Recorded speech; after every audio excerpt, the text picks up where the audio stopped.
राष्ट्री संगमनी वसूना चिकितुषी प्रथमा यज्ञियाना तां मा देवा व्यदध पुरुत्रा भूरिस्थात्रां भूय विषयन्ति। भारत विक्रम, भारतवर्ष की अक्षय कीर्ति गाथा।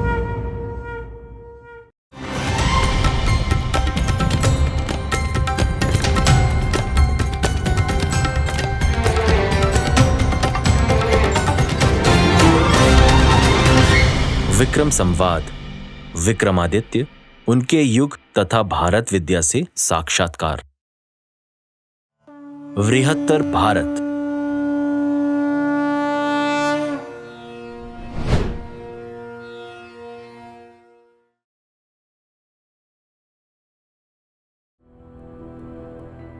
भारतवर्ष पुरातन काल से ही शिक्षा का वैश्विक केंद्र रहा है, जिनमें वैश्विक ख्याति प्राप्त नालंदा और तक्षशिला जैसे शिक्षा दीक्षा के विश्वविद्यालयों के अतिरिक्त भारतवर्ष के अन्यान्य स्थलों में संचालित गुरुकुलों, संस्कृति वाहक संस्थानों की विशाल उपस्थिति थी, जहां आध्यात्म एवं संस्कृतयुक्त शिक्षा से युवाओं को समृद्ध किया जाता था।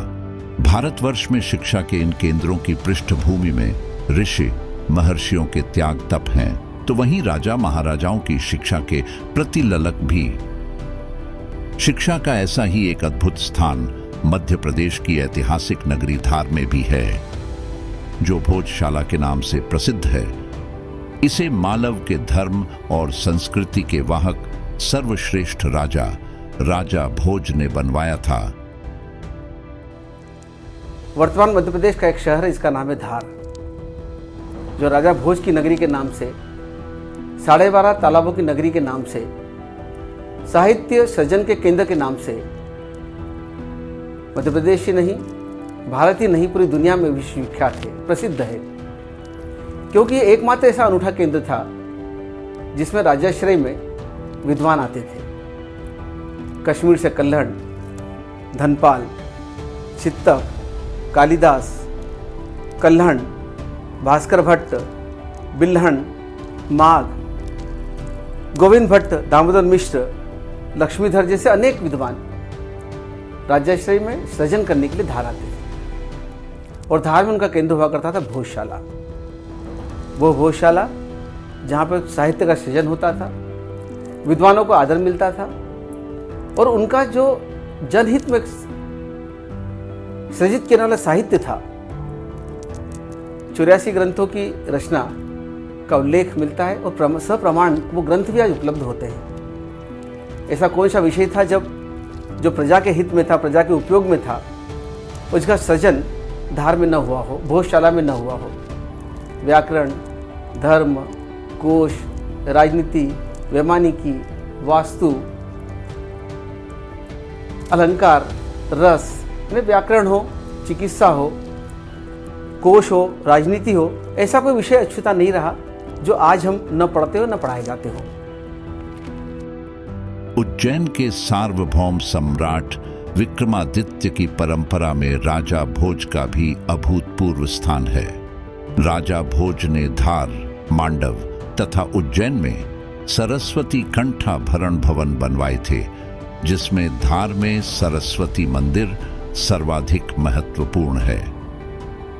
एक अंग्रेज अधिकारी सी लुआर्ड ने 1908 के गजट में धार के सरस्वती मंदिर का नाम भोजशाला लिखा था। भोजशाला राजा भोज द्वारा निर्मित संस्कृत अध्ययन का वैश्विक केंद्र तथा वाग्देवी का मंदिर था। सरस्वती का यह भव्य मंदिर पूर्व की ओर मुख किए हुए बहुमंजिला आयताकार भवन है, जो अपने वास्तुशिल्प के लिए भी प्रसिद्ध है। राजा भोज को सरस्वती का वरद पुत्र भी कहा जाता है। जन श्रुत है कि उनकी तपस्या और साधना से प्रसन्न होकर देवी सरस्वती ने स्वयं प्रकट होकर दर्शन दिए। देवी से साक्षात्कार के पश्चात उसी दिव्य स्वरूप को वाग्देवी की प्रतिमा के रूप में अवतरित कर भोजशाला में स्थापित किया। जहां पर सरस्वती की कृपा से राजा भोज ने 64 प्रकार की सिद्धियां प्राप्त की। राजा भोज की आध्यात्मिक, वैज्ञानिक, साहित्यिक अभिरुचि, व्यापक और सूक्ष्म दृष्टि तथा अग्रगामी सोच उनको दूरदर्शी तथा महान बनाती है। राजा भोज ने देवी सरस्वती के जिस दिव्य स्वरूप के साक्षात दर्शन किए थे, उसी स्वरूप को महान मूर्तिकार मंथल ने निर्माण किया। भूरे रंग के स्फटिक से निर्मित यह प्रतिमा अत्यंत ही चमत्कारिक, मनमोहक एवं शांत मुद्रा वाली है, जिसमें देवी सरस्वती का अपूर्व सौंदर्य चित्ताकर्षक है।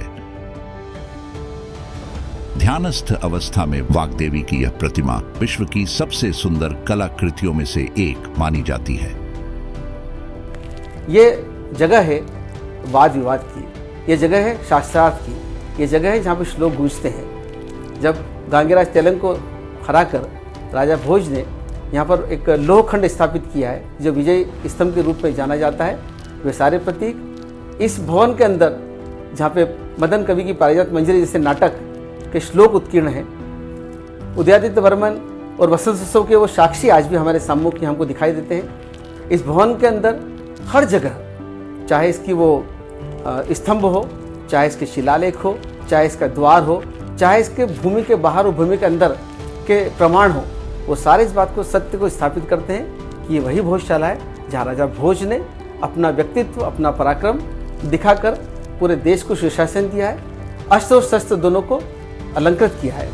ऐसे राजा भोज को हम आज भी सादर से स्मरण करते हैं। देवी सरस्वती का स्थल भोजशाला जीवन दर्शन का सबसे बड़ा अध्ययन, अध्यापन एवं प्रचार प्रसार का केंद्र था, जहां 1400 प्रकांड विद्वान आचार्यों के सानिध्य में देश विदेश से विद्यार्थी अलौकिक ज्ञान प्राप्त करने आते थे। इन आचार्यों में भवभूति, माघ, बाणभट्ट, मानतुंग, भास्कर भट्ट, धनपाल, बौद्ध संत बंसवाल, समुद्र घोष आदि विश्वविख्यात हैं।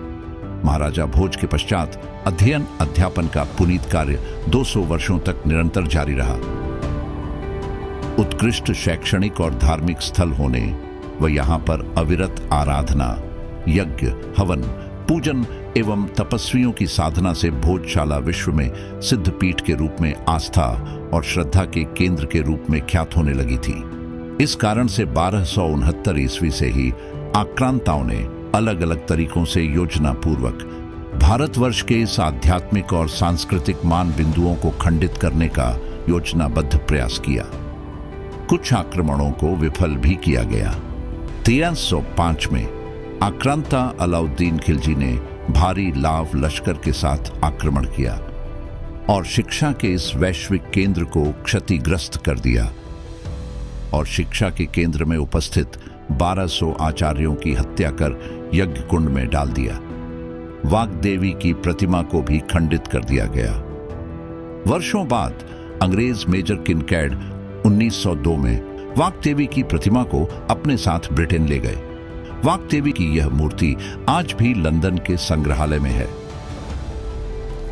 अलाउद्दीन खिलजी, दिलावर खां गोरी और महमूद खिलजी, इन्होंने धार और धार के आसपास आक्रमण किए और उन्हीं आक्रमण का शिकार धार की भोजशाला भी हुई, जहां 500 विद्वान राज्याश्रय में निवास करते थे, सृजन करते थे। 1200 से अधिक लोग वहां पर आराधना करते थे, यज्ञ करते थे, हवन करते थे। साहित्य और संस्कृत का एक बड़ा केंद्र धार की भोजशाला थी। इतिहास में उल्लेख है इस बात का कि 1200 से अधिक विद्वानों को, विद्यार्थियों को कत्ल कर दिया गया, मार दिया गया। इतिहास तो ये भी बताता है कि वो सारे ग्रंथ इधर उधर अन्य देश के अन्य हिस्सों में आज भी उपलब्ध हैं। जयपुर के पोथी खाना में राजा भोज की और राजा मुंज की पांडुलिपियां आज भी मिलती है। 1000 वर्ष का कालखंड चाहे बीत गया हो, लेकिन विशिष्टता आज भी विद्यमान है। शिक्षा के अभूतपूर्व केंद्र भोजशाला के अवशेष में उपलब्ध साक्ष्य इसके पुराने वैभव और स्वरूप को उद्घाटित करते हैं। परिसर के अंदर खुले प्रांगण के चारों ओर स्तंभों से सज्जित एक बारामदा एवं पीछे पश्चिम में एक प्रार्थना गृह स्थित है। इसमें प्रयुक्त नक्काशीदार स्तंभ और प्रार्थना कक्ष की उत्कृष्ट रूप से नक्काशीदार छत भोजशाला के होने की मौन स्वीकृति देते हैं। परिसर की दीवारों में लगी शिलाओं पर उत्कीर्ण मूल्यवान रचनाएं भी ऐसा ही प्रमाणित करती हैं। इन शिलाओं में कर्मावतार या विष्णु के मगरमच्छ अवतार के प्राकृत भाषा में लिखित 2 स्तोत्र उत्कीर्ण हैं। 2 सर्पबंध स्तंभ शिलालेख, जिसमें एक पर संस्कृत वर्णमाला और संज्ञाओं और क्रियाओं के मुख्य अंतःकरण को समाहित किया गया है, और दूसरे शिलालेख पर संस्कृत व्याकरण के 10 काल और मनोदशाओं के व्यक्तिगत अवसान शामिल हैं। ये शिलालेख 11वीं 12वीं शताब्दी के हैं। इसके ऊपर संस्कृत के 2 पाठ अनुष्धुप छंद में उत्कीर्ण हैं। इनमें से एक में राजा भोज के उत्तराधिकारी उदयादित्य एवं नरवर्मान की स्तुति की गई है। द्वितीय लेख में बताया गया है कि ये स्तंभ लेख उदयादित्य द्वारा स्थापित करवाए गए हैं। मेहराब की परतों का निर्माण करने वाले 2 बड़े काले पत्थरों के पीछे की तरफ के भाग पर लेख उत्कीर्ण है। ये शिलालेख शास्त्रीय संस्कृत में नाटकीय रचना है। ये अर्जुन वर्मा देव के शासनकाल के दौरान उत्कीर्ण किया गया था। यह नाटक राजकीय शिक्षक मदन द्वारा काव्य रूप में लिखा गया था, जो कि प्रसिद्ध जैन विद्वान आशाधर के शिष्य थे, जिन्होंने स्वयं भी परमारों की शाही अदालत को सुशोभित किया और मदन को संस्कृत काव्य पढ़ाया। नाटक को कर्पूर मंजरी कहा जाता है एवं यह अर्जुन वर्मा देव के सम्मान में है, जिन्हें मदन ने पढ़ाया था और जिनकी अदालत को वे शोभायमान करते थे। यह नाटक परमारों और चालुक्यों के बीच युद्ध को संदर्भित करता है, जो विवाह गठबंधन द्वारा समाप्त हो गया था। ये भोजशाला जहाँ विद्वानों के श्लोक गूंजे, ये भोजशाला जहाँ राजाश्रय में विद्वानों ने साहित्य का सृजन किया, ये वो भोजशाला है जहाँ शस्त्र और शास्त्र दोनों के प्रमुख, दोनों के अधिपति राजा भोज ने अपना सुशासन स्थापित किया। राज परंपरा हमारे यहाँ बहुत प्राचीन है। मर्यादा पुरुषोत्तम राम से लेकर राजा भोज तक की जाइए हम परंपरा देखते हैं तो हमें पता लगता है कि जनहित, लोकहित इन राजाओं के विशेषण में रहा है। अपना सर्वस्व देकर भी इन्होंने जनता का कल्याण चाहे, सुशासन स्थापित किया है। मध्य प्रदेश के सांस्कृतिक गौरव के जो स्मारक हमारे पास है, उनमें से अधिकांश राजा भोज की देन है। राजा भोज ने अपने काल में कई मंदिर भी बनवाए। विश्व प्रसिद्ध भोजपुर मंदिर हो या विश्व भर के शिव भक्तों की श्रद्धा के केंद्र उज्जैन स्थित महाकालेश्वर मंदिर, धार की भोजशाला हो या भोपाल का विशाल तालाब, ये सभी राजा भोज की सृजनशील व्यक्तित्व की देन है। राजा भोज के नाम पर भोपाल के निकट भोजपुर स्थान है। मध्य प्रदेश की राजधानी भोपाल को भी राजा भोज ने ही बसाया था, जिसे पहले भोजपाल कहा जाता था। इनके ही नाम से भोज की उपाधि देने का भी प्रचलन शुरू हुआ, जो इनके ही जैसे महान कार्य करने वाले राजाओं को दी जाती थी। ग्वालियर से मिले महान राजा भोज के स्तुति पत्र के अनुसार भोजदेव ने केदारनाथ मंदिर का 1076 से 1099 के बीच पुनर्निर्माण कराया था। इतिहासकार डॉक्टर शिव प्रसाद डबराल मानते हैं कि शैव लोग आदि शंकराचार्य से पहले से ही केदारनाथ जाते रहे हैं, तब भी यह मंदिर मौजूद था।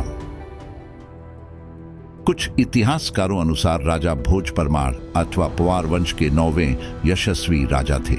उन्होंने 1018 ईस्वी से 1060 ईस्वी तक शासन किया। कुछ विद्वानों अनुसार परमार वंश ने मालवा पर 1000 से 1285 तक राज किया। भोजराज इसी महाप्रतापी वंश की 5वीं पीढ़ी में थे।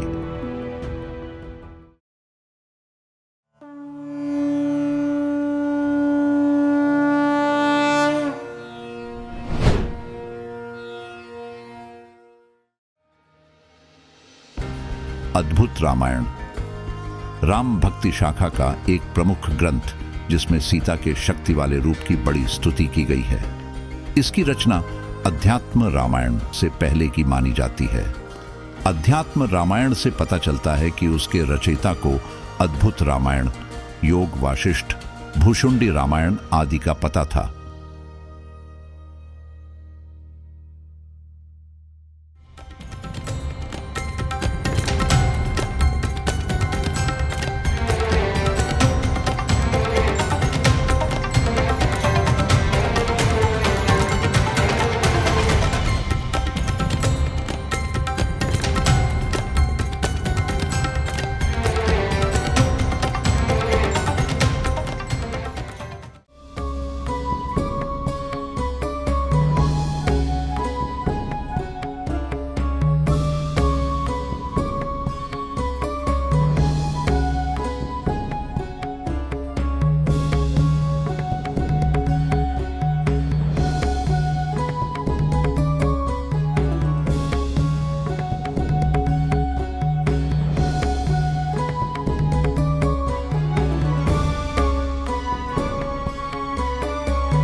विक्रम संवाद, विक्रमादित्य, उनके युग तथा भारत विद्या से साक्षात्कार।